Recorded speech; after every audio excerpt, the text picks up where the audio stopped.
оқушылардың қозғалмалы ойындарға қызығушылығын арттыру, қимыл қозғалысты дамыту, жетілдіру, ептілік, икемділік қабілеттерін дамыту.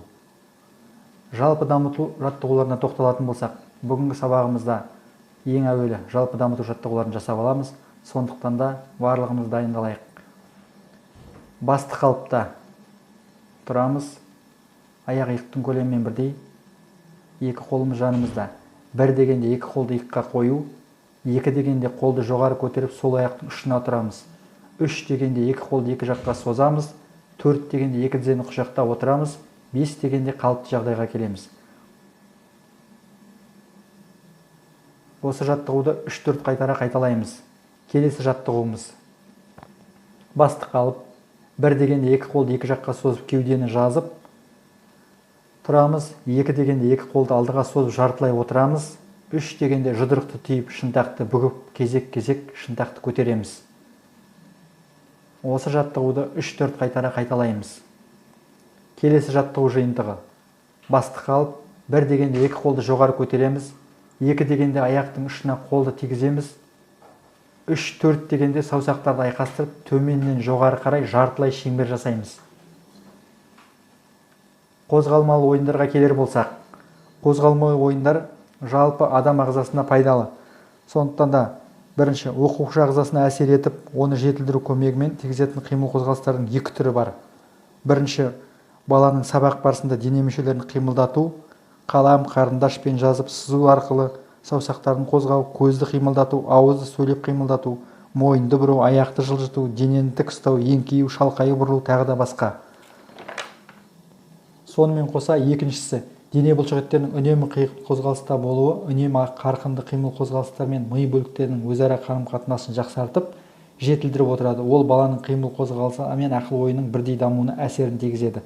Енді осы бағытта қимыл қозғалыс ойындарына кезек береміз. Мысалға, мысық пен тышқан ойыны, қуыспақ ойыны, тағы да басқа көптеген сыныпта ойналатын ойындар бар. Соның бірнешеуіне тоқтала кетейік. Кім жылдам деген ойын. Ежелгі ойындардың бірі кім жылдам. Ойын аулада, спорт залда, сынып бөлмелерінде ойналады. Оны үй балаңында да ойнауға болады. Ойыншылар ойынға екі-екіден қатысады. Ортаға шыққан екі оқушы бір-біріне арқасын беріп, екі жаққа қарап тұрады.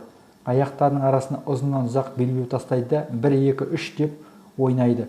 3 дегенде кім еңкейіп белбеуді бұрын алса, соның жеңгені. Бұл адамның өз денесін еркін меңгеріп, тез қимылдауының нәтижесін жүзеге асады. Ойынға басқа да ойыншылар қатысады. Ойын жалғаса береді. Сол сияқты өздеріңіз ойнап жүрген ақсерек, көксерек ойыны, арқан тартысу ойыны. Барлық ойыншылар, мысалға арқан тартысында барлық ойыншылар екі топқа бөлініп, қарама-қарсы жақта бірінің соңынан бірі тұрады. Топтың басында қарауыл тұрады, ол басқалардан 1,5-2 метр алда тұрады. Топтың ортасынан арнаулы сызық сызылады. Ойын басқарушының берген белгісі бойынша барлық ойыншылар 8 метр арқаннан ұстап тартысады. Кімнің тобы өз жағынан ортадағы белгіден асырып тартып кетсе, сол топ жеңіске жетеді. Осы сияқты үй жайында ойналатын ойындарды қайталаймыз.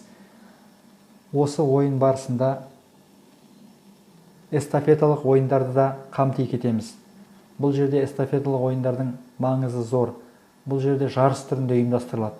Топ түрінде немесе екі ойыншы болып ойнауға да болады. Көңілді эстафеталар, мысалға теңіз жәндіктері. Бір топ қатарға тұрады. Бастапқы қалып қол жерде ойнаушылар жартылай отырады, тізе бүгулі. Белгілі берілген кезде ойнаушылар жанбастарын көтеріп, қолдарын арқылы 5-6 метр жүру керек. Белгіленген жерге дейін жүріп, содан қайтадан орнына жүгіріп бару керек. Қатарды бұзбай саптың артында тұрады. Екінші ойыншы ойынды жалғастырады. Ойында бірінші біткен топ жеңімпаз атанады. Сол сияқты келесі допты түсіріп алма. Эстафеталық ойын. Топта 6-8 адам. Топ қатары болып тұрады, бір-бірінен сөре бойынша тұрады.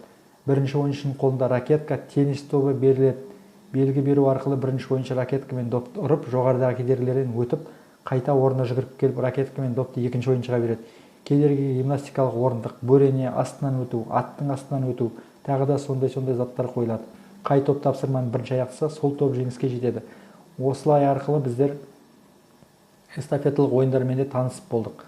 Қозғалмалы ойындар мен эстафеталық ойындардың бала ағзасына тигізер пайдасы зор. Сондықтан да біздер үй жағдайында болсын, алаңда болсын, топ болып эстафеталық ойындарға ойнауымыз керек. Бүгінгі сабақ осымен аяқталды. Жоғарыда көрсетілген эстафеталық ойындар мен қозғалмалы ойындармен танысып, біліп отырыңыздар. Назарларыңызға рахмет.